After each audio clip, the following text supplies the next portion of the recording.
Excuse me. Okay, so this week, right, inside the relational teaching that we're working on, right, we're talking about our boundary systems, that filtration system that's backed by healthy limits and limitations.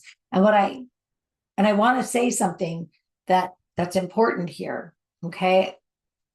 Because I hear a lot of you, right? Like you think that your boundary collapsing or your inability to maintain them and manage them is only emotional, and it's not.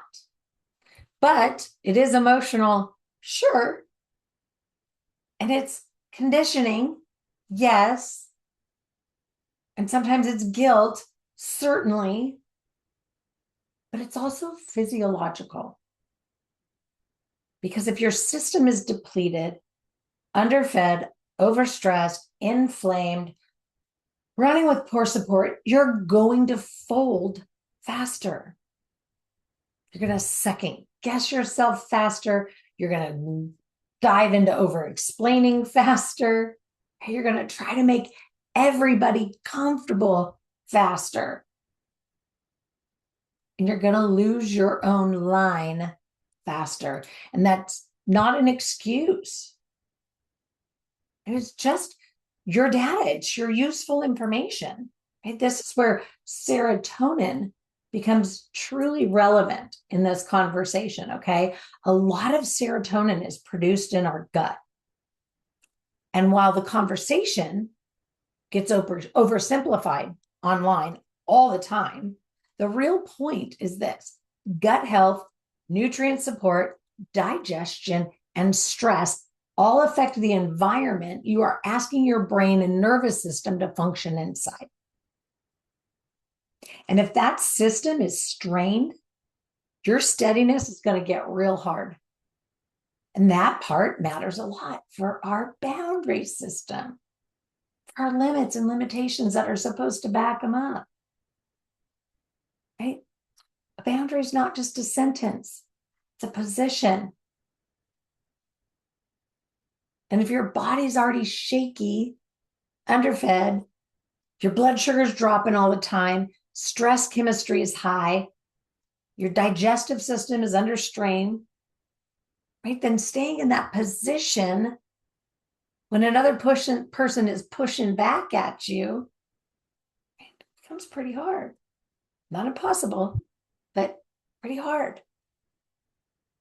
So this is also where that blood sugar steadiness matters more than most people think.